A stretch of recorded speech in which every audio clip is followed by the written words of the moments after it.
Bienvenue et merci à toutes et tous pour votre participation à cette deuxième journée de webinaire professionnel proposée par le Salon du Livre et de la Presse Jeunesse en Seine-Saint-Denis. 2 journées composées de plus de 80 rencontres avec l'édition de jeunesse. Nous sommes également heureuses et heureux de vous inviter au salon qui s'apprête à ouvrir ses portes mercredi prochain, le 30 novembre, et qui se déroulera jusqu'au lundi 5 décembre à Montreuil. En tant que professionnel du livre et de l'enfance, il vous suffit de vous accréditer en ligne sur slpjplus.fr pour vous y rendre en accès libre sur toute la durée de l'événement. Pour l'heure, nous avons le plaisir de laisser la parole à Flora Prévoto, qui va nous présenter 2 maisons d'édition indépendantes, Maison Elisa et À Demi-Mot. En revanche, Annie Pignol sera absente de cette rencontre pour des raisons personnelles. Nous vous souhaitons un très bon webinaire à toutes et à tous. Bonjour. Alors, merci d'être là, présent. Je vais vous partager ma présentation. Alors, effectivement, comme on vous l'a annoncé, malheureusement, Annie ne peut pas être avec nous ce matin. Je vais donc faire la présentation seule, mais j'espère que vous serez bienveillantes et bienveillants parce qu'évidemment, je ne connais pas aussi bien le catalogue de À Demi-Mot qu'Annie elle-même. Voilà, mais il me semblait important de mener à bien ce webinaire et de le faire voilà, en entier. Et de parler de nos 2 visions, de nos 2 maisons. N'hésitez pas, si vous avez des questions pendant ce webinaire, à les poser dans l'espace questions-réponses, le petit chat. Les personnes qui animent cette rencontre, qui modèrent cette rencontre, me feront passer les informations et les questions et j'y répondrai au cours de la rencontre, du webinaire. Voilà, je vais commencer. Alors, donc tout commence.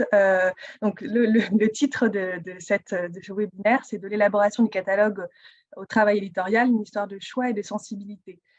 Donc comment on est arrivé à cette idée de webinaire avec Annie, qui est donc fondatrice de la maison À Demi-Mot. Je vais d'ailleurs en fait commencer par nous présenter toutes les deux. Alors, si ça fonctionne, voilà. Donc, Maison Elisa, pour celles et ceux qui ne nous connaîtraient pas encore. Donc, nous sommes une maison d'édition jeunesse spécialisée dans les albums illustrés pour les enfants de 6 mois à 7-8 ans et les adultes passionnés aussi, parce que les adultes ont le droit d'aimer la littérature jeunesse. On est une maison qui propose des livres de qualité. En tout cas, on fait attention à l'objet livre. On aime aussi quand les projets sont colorés, quand une certaine douceur se dégage aussi des illustrations. Et au niveau des textes, quand il y a une certaine poésie et que les thèmes abordés nous touchent. Quand on a créé la maison d'édition en 2016 avec Pauline Basset, qui est mon associée dans la maison, qui n'est pas là aujourd'hui, mais qui l'a fondée avec moi en 2016. Et puis on avait un troisième associé aussi, Johan, mais qui ne fait plus partie de la maison d'édition, il est parti vers d'autres aventures. Donc, quand on a créé la maison d'édition en 2016, on s'est dit que tout le monde ne pourrait pas s'offrir les livres qu'on avait envie de faire parce que ça aurait un certain coût. Voilà, des livres à 15 €, tout le monde ne peut pas se les offrir. Et donc, on a réfléchi à un système solidaire, à un engagement solidaire qu'on pouvait mettre en place. Et donc, c'est pour ça que derrière chacun de nos livres, il y a une petite pastille qui explique chez Maison Lisa, 5 livres vendus égale un livre offert par un enfant qui a peu accès à la culture. On fait un petit ratio sur le nombre de ventes qu'on a eu dans l'année et on donne en fonction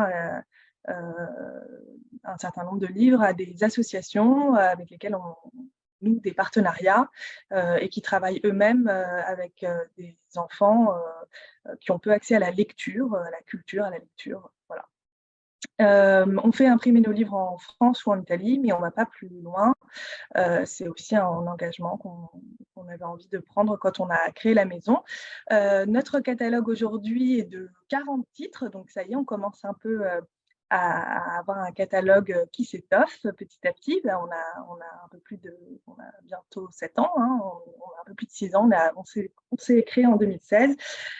Voilà. Ensuite, je vais donc évoquer À demi-mot rapidement, qui s'est également créé en 2016. C'est Annie Pignol donc, qui a créé cette maison d'édition, qui compte aujourd'hui un petit peu moins de titres que nous, 26 titres à son catalogue. Elle fait aussi des albums sensibles et poétiques pour les enfants de 2 à 10 ans. Elle fait 7 nouveautés tous les ans. Et les albums que propose À demi-mot, c'est en fait, ce sont des albums pour développer l'imaginaire, éveiller les curiosités, redécouvrir le monde qui nous entoure. Et elle fait attention vraiment à proposer des formes graphiques diverses et nouvelles. Alors, pourquoi ce webinaire? En fait, depuis quelques années, dans l'édition indépendante, on cherche à créer du lien entre nous. Il y a notamment la Fédération des éditeurs indépendants qui s'est créée il y a quelques temps, peu de temps, mais qui commence voilà, à créer, on essaie de créer du lien entre nous et de s'entraider plutôt que de se tirer dans les pattes. En fait, cette recherche de solidarité dans l'édition indépendante, cette envie de cohésion entre nous, ça s'est notamment manifesté par une envie de faire des présentations, de proposer aux libraires et aux bibliothécaires une certaine bibliodiversité, montrer aux libraires et aux bibliothécaires que voilà, l'édition indépendante, c'est un choix énorme qui leur est proposé. Et donc, en proposant ces présentations, donc en nous rassemblant certaines petites maisons d'édition indépendantes, jeunesse notamment, on a appris à se connaître. Et donc, on a échangé sur nos pratiques, sur nos expériences diverses. Et en fait, en échangeant, on s'est rendu compte que on avait des façons similaires de faire certaines choses et en même temps, parfois très différentes aussi. Et on s'est dit que ça pouvait être intéressant pour vous de connaître ces différences et en même temps ces cohérences et ces conceptions similaires et parfois voilà, très diverses. Et en même temps, c'est ce qui fait la richesse du monde éditorial. Donc voici les coulisses de nos organisations. Alors tout commence par la construction du catalogue. Et là, on voit dans la construction du catalogue, qui est vraiment l'image le reflet de nos maisons d'édition, que rien que dans l'organisation de ce catalogue, on a des façons différentes de fonctionner. Donc, À demi-mot, elle a construit, Annie, chez À demi-mot, elle a construit son catalogue sur 2 axes, fiction et docu-fiction, avec une collection qui s'appelle Toi et moi et une collection qui s'appelle Les Invisibles. Donc, la collection Toi et moi, donc là, vous avez quelques couvertures de certains de ces livres qui font partie de cette collection Toi et moi. Et puis, sur le deuxième slide, vous avez la collection Les Invisibles aussi avec certaines couvertures. Donc, ces 2 collections, ce sont voilà, sensibilité, poésie, humanité, qui sont les thèmes qui se retrouvent dans ces 2 collections. Et c'est des thématiques intemporelles. Et parler de différence, d'amitié, d'affirmation de soi, c'est aussi pour faire comprendre certaines choses aux enfants, toucher les enfants, les accompagner, les faire rêver.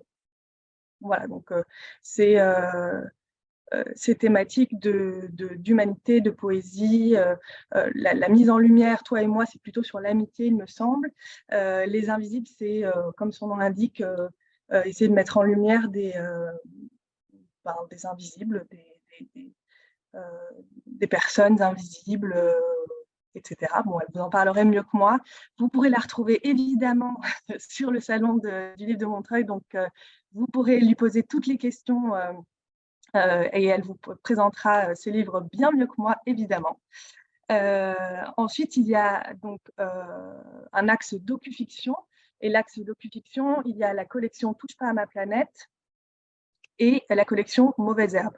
La collection Touche pas à ma planète, donc c'est comment sensibiliser les plus jeunes à l'existence d'espèces menacées, au fonctionnement de la nature qui nous entoure dans la collection Mauvaise herbe, comment explorer le monde des vivants. Et selon Annie, on ne défend bien que ce que l'on comprend.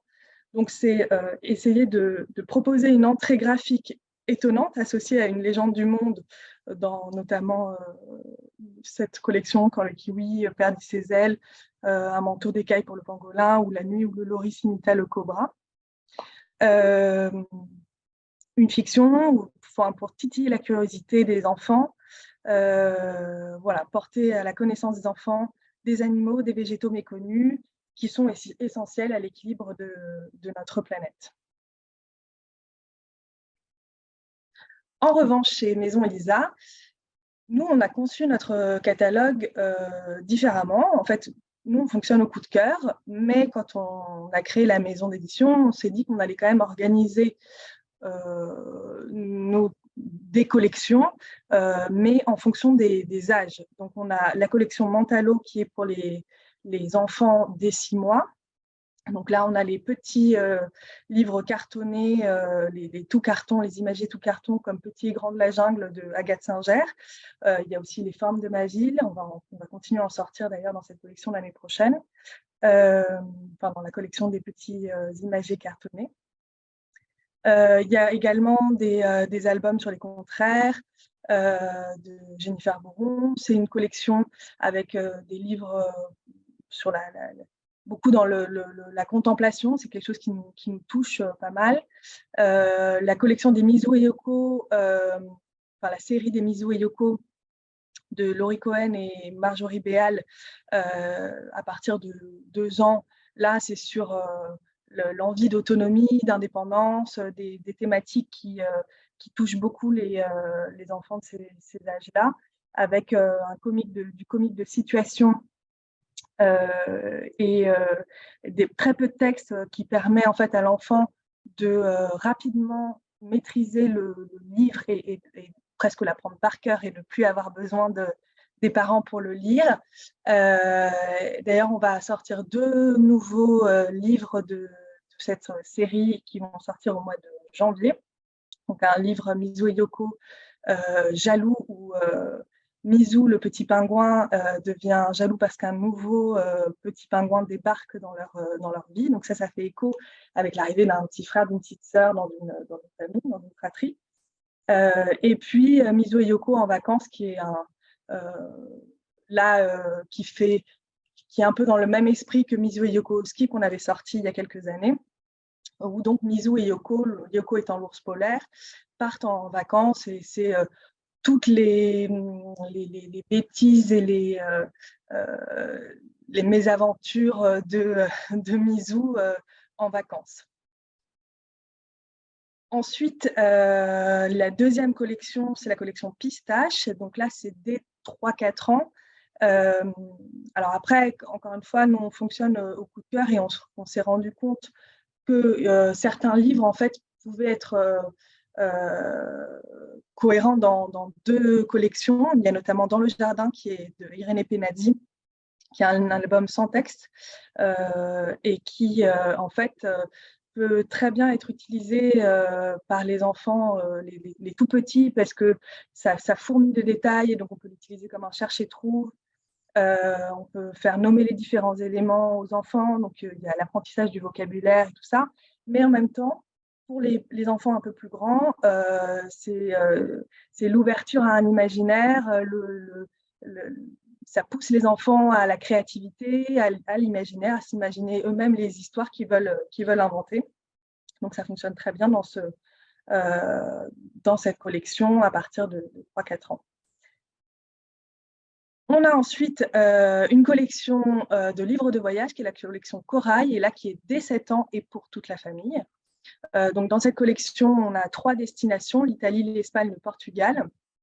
En fait, ce sont des livres qui sont assez petits, assez légers, qu'on peut emporter en vacances, à consommer avant, pendant, après le voyage. Donc si on ne voyage pas, ça nous fait voyager. Et là, l'idée de cette collection, c'est de passer par toutes les régions du pays. Et il y a au moins 1 ou 2 illustrations par région. C'est vraiment de susciter la curiosité, donner le goût du voyage aux petits et aux grands.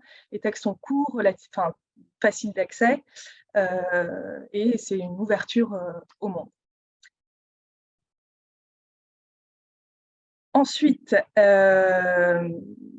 donc on a 2 façons de concevoir notre catalogue, mais on a évidemment des thèmes et des sensibilités similaires entre À demi-mot et Maison Elisa. Donc là, on a voulu vous mettre en avant certaines de nos publications sur des thèmes communs, des sensibilités similaires. Notamment l'absence, le deuil, c'est quelque chose, c'est une thématique qu'on aborde toutes les deux, qu'on aborde dans nos 2 maisons d'édition, notamment donc chez À demi-mot par l'album Un jardin gros comme l'univers. Donc là, c'est en fait l'histoire de Caterina qui vit auprès de ses grands-parents. Elle adore les fleurs. Le problème, c'est qu'elle finit toujours par mourir. Alors, pour ne plus la voir triste, dès que ses fleurs se fanent, ses grands-parents se glissent la nuit dans sa chambre et remplacent les fleurs par de nouvelles fleurs. Mais la petite fille commence à se lasser de ces fleurs éternelles, et les fleurs mortes ne disparaissent pas vraiment. En fait, elles s'ajoutent aux anciennes. Le bouquet grossit, et c'est beau comme un jardin de l'infini, un jardin gros comme l'univers. Voilà, c'est un album drôle, farfelu sur l'acceptation du temps qui passe et sur le pouvoir de l'imaginaire. Et nous, chez Maison Elisa, notre dernier album, La Meute, de Sandra Le Guen et illustré par Maureen Poignonnec, c'est l'histoire en fait de 5 chiens, une meute de chiens toutes blanches qui tout le temps ensemble, qui vit donc comme une meute. Et puis un jour, Marie-Sophie, l'une d'entre eux, va disparaître. Et elle disparaît, et donc c'est l'absence, la disparition. Qu'est-ce que ça crée chez les 4 autres chiens? Voilà, de la tristesse évidemment. On se souvient des souvenirs communs, des bons souvenirs. Bon, ça se termine bien puisque en fait Marie-Sophie n'est pas morte, elle va revenir, mais c'est tout en douceur, tout en délicatesse.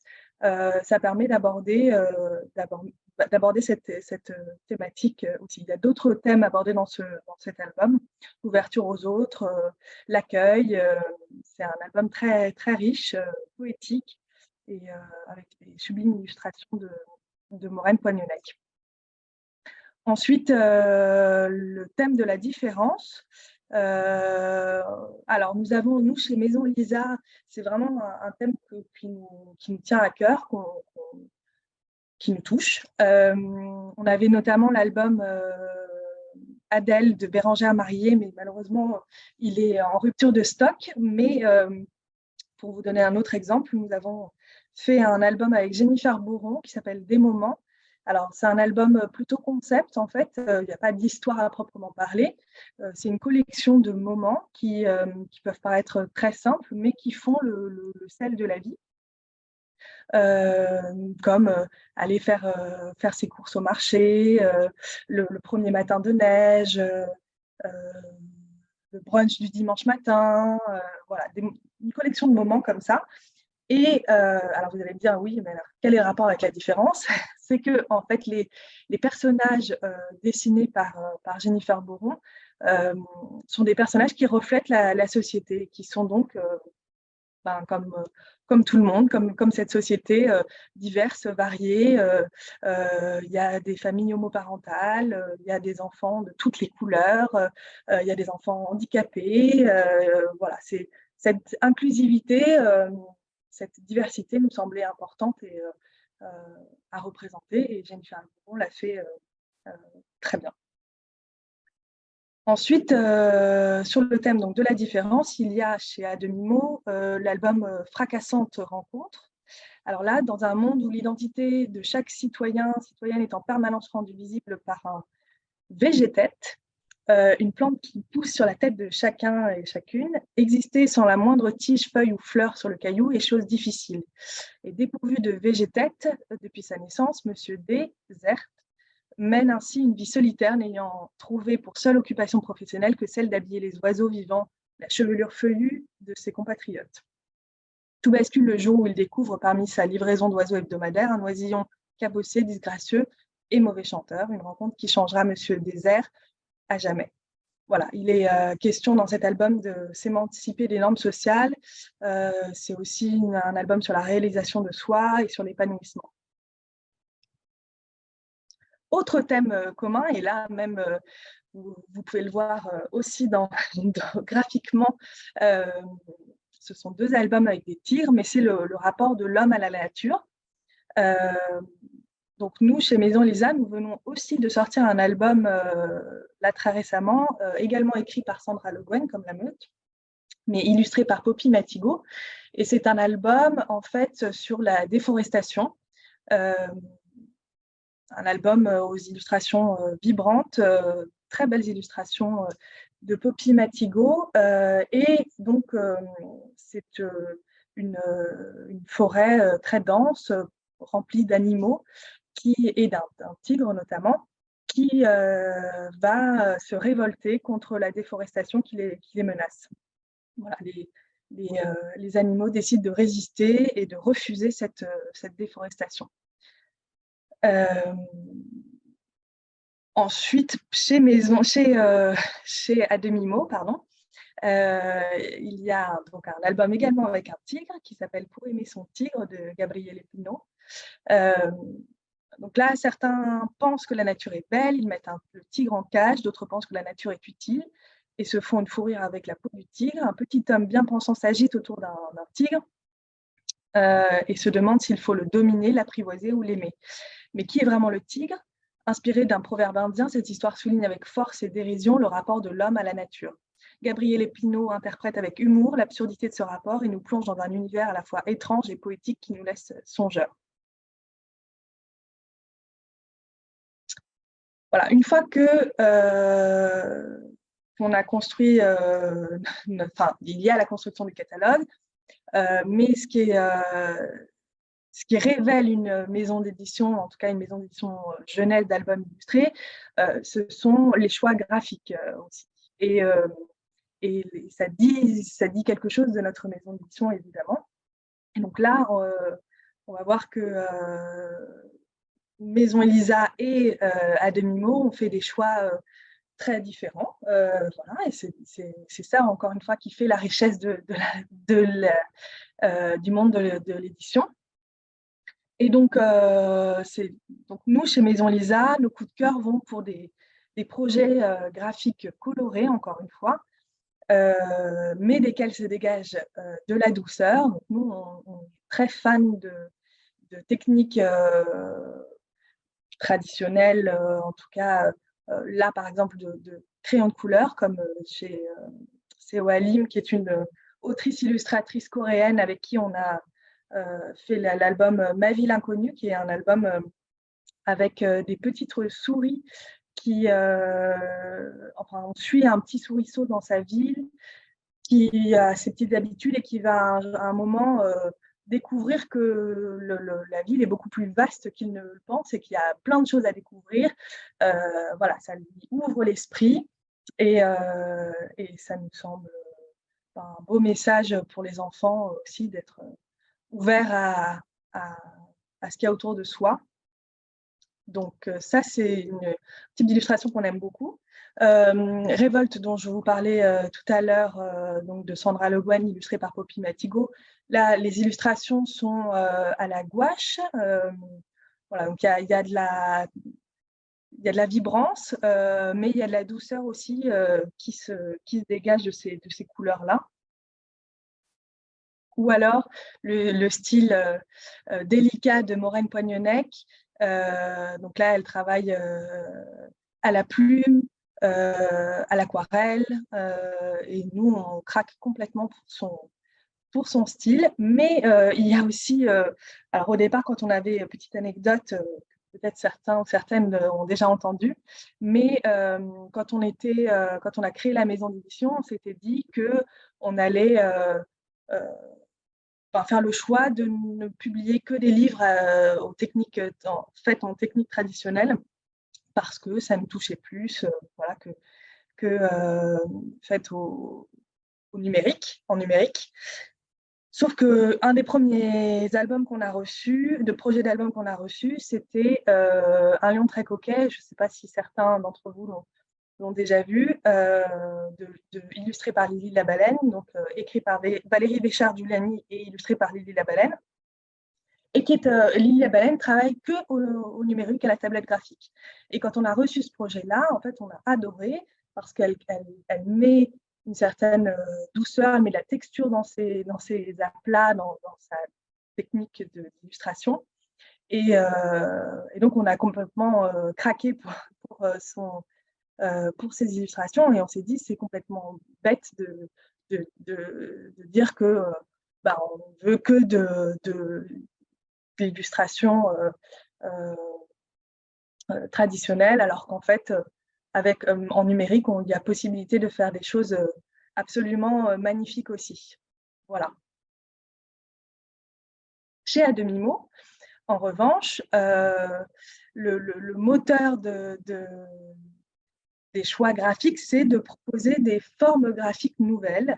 Voilà, Annie, selon elle, il y a tant d'artistes et d'illustrateurs ou d'illustratrices qui donnent à voir des mondes très différents, et elle a envie de retranscrire cette diversité-là dans son catalogue de publication. Donc avec notamment un mélange photographie et illustration, comme dans Un jour comme ça de Angelo Mozillo et Mariana Balducci. Également en numérique avec Rosa Nui de Emma Robert et Romain Lubière.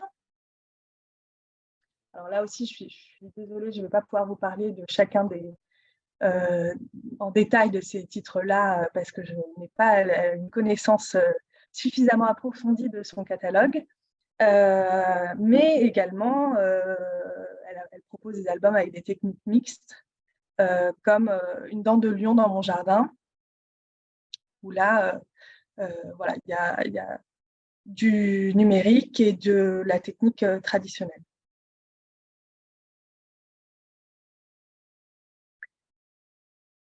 Alors, quand on est une maison d'édition aussi, il faut évidemment commencer par choisir des projets qui vont définir aussi notre ligne éditoriale, enfin, qui vont venir grossir notre catalogue et affiner notre ligne éditoriale.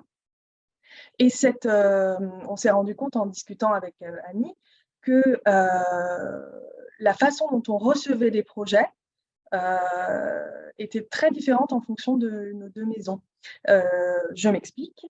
En fait, nous, chez Maison Lisa, on reçoit beaucoup de projets de duo, donc c'est-à-dire que les auteurs et les illustrateurs ont déjà formé leur duo auparavant et nous envoient un projet de livre avec un texte plutôt fini et quelques illustrations du projet.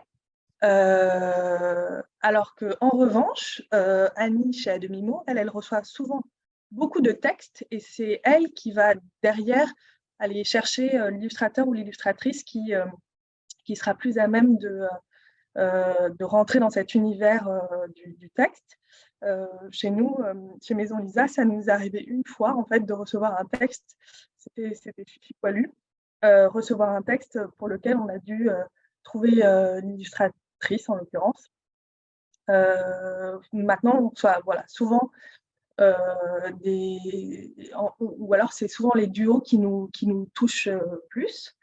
Et puis, chez Maison Elisa aussi, on s'est rendu compte que, enfin, en fait, on pensait que c'était le cas chez les autres éditeurs, éditrices, mais pas forcément. Nous, on aime bien partir aussi du travail d'un illustrateur, d'une illustratrice. Par exemple, Jennifer Bourron, en fait, qui a fait donc des moments et des contraires chez nous. On aimait en fait beaucoup son travail d'illustratrice. Elle est designer textile au départ. Moi, j'avais même une robe avec ses illustrations. Et on la suivait sur Instagram, on suivait son travail. Et on s'est dit, mais qu'on aimerait beaucoup faire un livre avec elle. Et c'est pour ça qu'on a été la contacter. On lui a proposé de travailler ensemble. Et c'est comme ça qu'on est parti sur des contraires et ensuite des moments. Pareil avec Agathe Singer qui a fait les petits cartonnets illustrés, les imagés, donc Petit et Grand de la Jungle et les formes de ma ville. On aimait aussi beaucoup et elle a fait aussi Méditer avec les amis zen, qui est une méthode de méditation pour les enfants. Et on aimait aussi beaucoup son travail, donc on l'a contactée. Ensuite, il y a les concepts. Donc là, c'est plutôt Annie qui travaille comme ça, c'est-à-dire qu'elle a une idée de concept et qu'elle va proposer à des auteurs et des illustrateurs. Voilà, c'est vraiment presque de la commande. Enfin, après un travail commun ensemble, mais c'est elle qui a l'idée, c'est elle qui va essayer de trouver des auteurs, des illustrateurs qui vont développer son concept, son idée qu'elle a derrière la tête.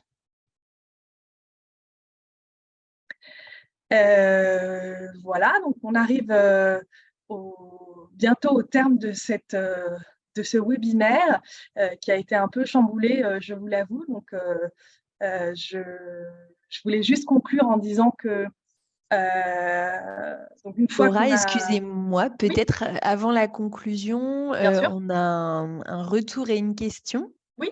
Bonjour et merci pour cette présentation. C'est un vrai plaisir de découvrir votre maison d'édition, vos maisons d'édition, et bravo pour l'engagement solidaire. Pourriez-vous laisser une adresse de contact pour pouvoir vous adresser des projets?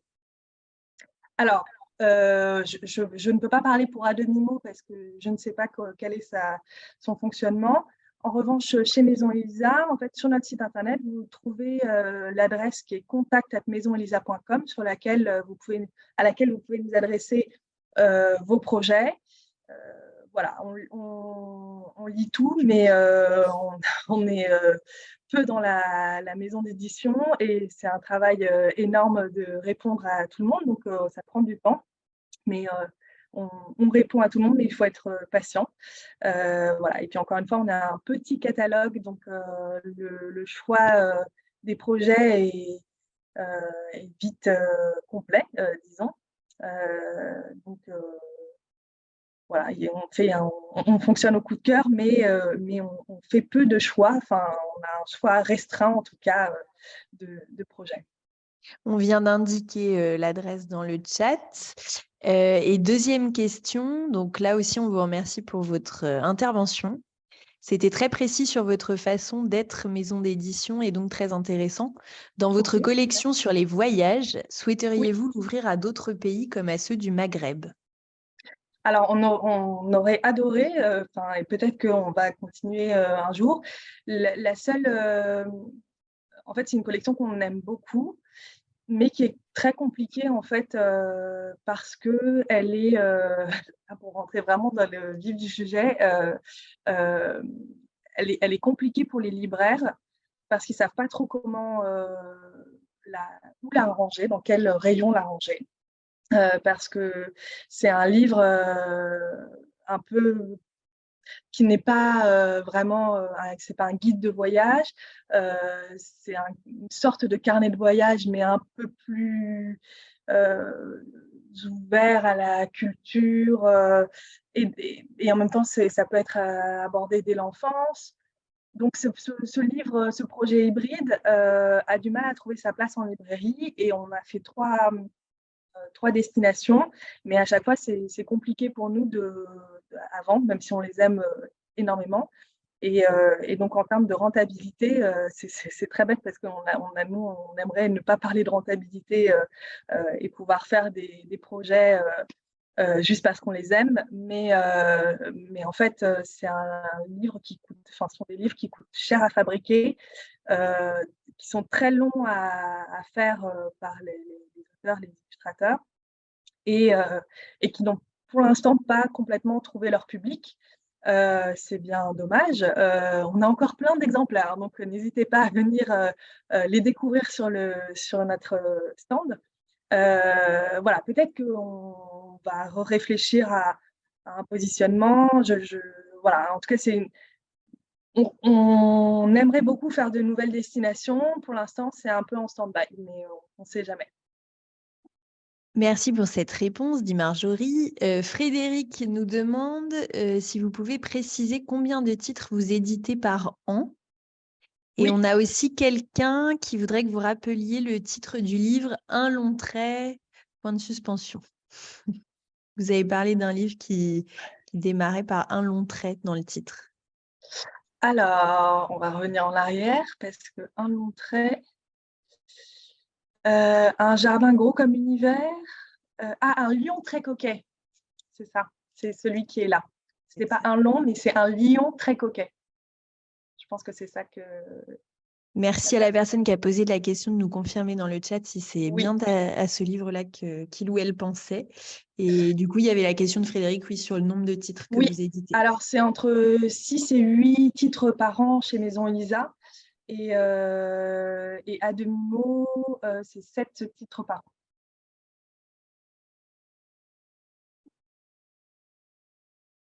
Super, on n'a pas d'autres questions. Et puis effectivement, ça devait être un lion très coquet. Ok. Ok, super. Je voulais juste donc conclure en disant que donc on a, une fois qu'on a choisi les projets, commence le vrai travail éditorial. Alors on ne pouvait pas rentrer dans les détails, ça fera peut-être l'objet d'un prochain webinaire une année prochaine, mais là sinon ça prenait 3-4 heures de raconter tout le reste de la chaîne du livre. Mais ensuite, on a aussi des différences dans la façon d'aborder le travail éditorial, dans la façon ensuite d'aborder la commercialisation, même si on est d'ailleurs diffusé et distribué par le même diffuseur-distributeur, Harmonia Mundi Livre. Enfin, nous, on passe chez Harmonia Mundi au mois de janvier pour information. Mais on fait des choix sur la communication aussi. Je sais que Annie de À Demi-Mot, elle travaille beaucoup sur la médiation du livre, elle travaille beaucoup en bibliothèque, elle fait beaucoup de présentations, d'expositions en bibliothèque. Nous, chez Maison Lisa, on a repris une librairie au mois de février à Nantes, qui est une librairie alors généraliste. Il n'y a pas que des albums jeunesse, mais ça nous permet aussi d'avoir un vrai espace dédié à notre maison d'édition à Nantes, et puis de maîtriser toute la chaîne du livre. Voilà, c'est passionnant. Et alors, Souraya de l'association Le Livre en Partage qui est à Nîmes vous dit bravo pour la solidarité entre maisons indépendantes et pour le soutien aux associations. Merci beaucoup. Merci beaucoup. Voilà, je crois que j'ai fait le tour à peu près de ce qu'on voulait aborder dans ce webinaire. Voilà, je sais que Annie aurait aimé être là pour vous raconter encore plus en détail toute sa façon de faire et de porter sa maison d'édition. Et elle le fera très bien voilà, sur le Salon du Livre. Vous pouvez nous retrouver l'une et l'autre. Alors, je ne me souviens plus du numéro du stand de À Demi-Mot.